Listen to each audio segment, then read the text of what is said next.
Yo les mecs, j'espère que vous allez bien. Aujourd'hui, on se retrouve pour une nouvelle vidéo. Je vous partage mon top 8 essentiel pour partir bivouaquer en montagne. Si cette vidéo te plaît, pense à t'abonner et à liker, ça m'aide énormément. Si tu veux partir à l'aventure, reste bien jusqu'à la fin, j'ai une petite annonce à vous faire. On commence direct par le top 1 les gars, le sac à dos minimum pour partir sur un bivouac avec une nuit 50 litres, sinon 70 et plus. À savoir que plus vous prenez de la grande capacité, plus vous avez tendance à amener un peu tout et n'importe quoi. Donc faites attention à ça, essayez d'optimiser tout. Moi, j'ai ce sac là, Osprey Heiser. Voilà la bête. Il coûte à peu près 200 et quelques euros. C'est un sac que j'utilise pour mes expés, mes treks, des longs séjours. Mais ça m'arrive aussi de l'utiliser pour du bivouac avec une nuit où il y a une grande contenance. Donc si vous partez pour un seul jour, ça sert à rien d'avoir un 70 litres. Plutôt opter pour un 50 litres, ça fera largement l'affaire. Top 2, la tente, le tarp ou le hamac.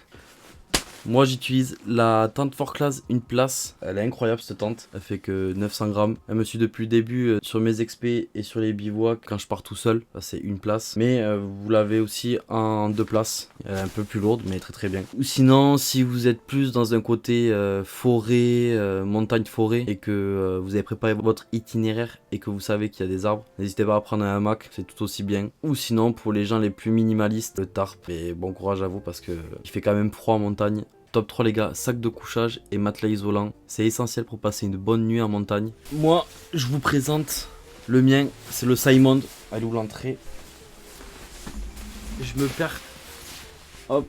Simon Makalu 0 degré. 220 euros. C'est un confort 0 extrême moins 10 je crois.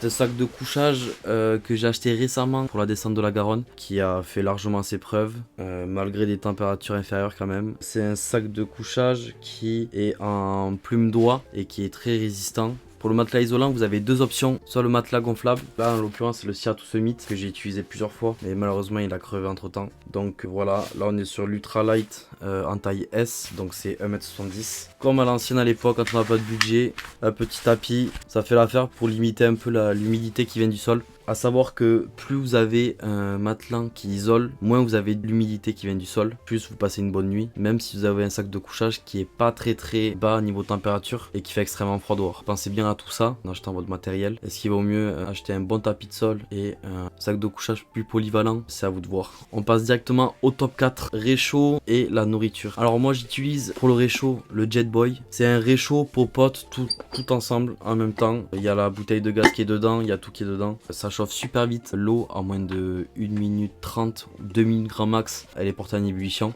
Et avec ça je réchauffe mes plats déshydratés ou les lyophilisés directement dedans, donc c'est top. Sinon pour une solution un peu plus économique, on peut retrouver des réchauds simples avec la popote de chez Decat qui est pas très cher. Ça peut faire l'affaire quand on débute, c'est cool, c'est économique. Mais après si vous voulez faire des treks un peu plus longs, là où on a besoin d'amener pas mal de matos et tout ça, je vous conseille directement ça et c'est une dinguerie.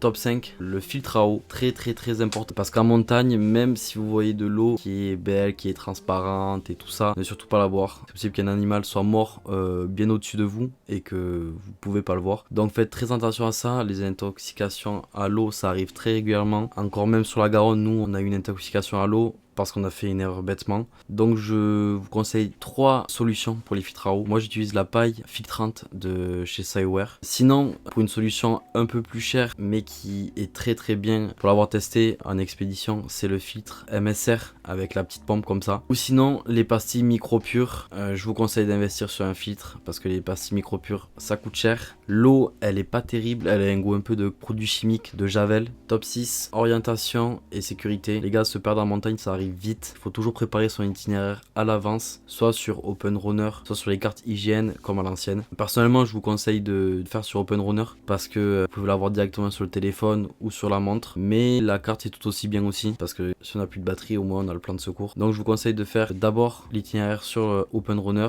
puis après au cas où si vous n'êtes pas sûr ou si vous partez sur plusieurs jours, vous n'êtes pas sûr que la batterie de téléphone tienne, prenez la carte quand même au cas où pour vous repérer. Au passage, j'ai fait une vidéo sur comment utiliser Open Runner. Top 7, le kit de secours. Alors là, je vais faire très simple. Voilà la bête. Quand je pars en expé ou en trek sur plusieurs jours, je prends directement une sacoche comme ça ou une petite comme ça. Et dedans, on peut retrouver tout, pansement, strip, tout pour se soigner soi-même. Aspi-venin aussi au cas où les petits serpents.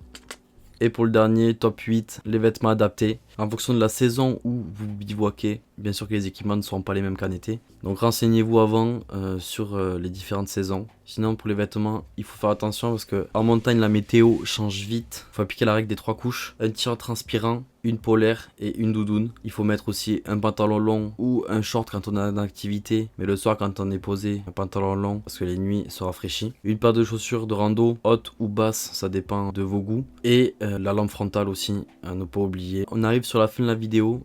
J'espère qu'elle vous a plu. Je tiens à dire que sur chaque top, si vous voulez en savoir un peu plus sur différents matériels que je vous ai présentés ou que vous voulez que j'élargisse un peu plus le sujet sur, je sais pas, les vêtements, la partie couchage, la nourriture ou autre, dites-le moi en commentaire directement, je vous répondrai et je ferai en sorte de faire une vidéo dessus. Donc voilà, avec ce top 8 indispensable pour partir en bivouac, j'espère que vous êtes prêts à partir à l'aventure pour une nuit dans des bonnes conditions. Et j'ai une dernière chose à vous dire, si tu veux te lancer en randonnée bivouac et que tu aimerais bien partir sur un jour débutant, si tu es intermédiaire ou expert sur plusieurs jours voire expert, n'hésitez pas à me contacter directement sur Instagram, vous m'envoyez un petit message et moi je ferai un plaisir de vous aider à vous accompagner dans la préparation de tout ça et que vous partez dans les meilleures conditions. Petit disclaimer les gars, je suis pas un professionnel, juste un passionné qui partage mes aventures sur YouTube. J'ai appris sur le tas tout seul en faisant des erreurs, donc si je peux vous aider un peu à éviter ces erreurs là qui peut être parfois fatales, c'est pas le but. Quand on part en montagne on y va pour profiter, prendre du bon temps. Je vous invite à me DM sur Insta les gars, mon Insta qui s'affiche ici et en description. Surtout si la vidéo vous a plu, n'hésitez pas à vous abonner les gars, à liker et à commenter. Je réponds à tous les commentaires, donc n'hésitez pas. Et sur ce on se retrouve pour une prochaine vidéo. Bye l'équipe.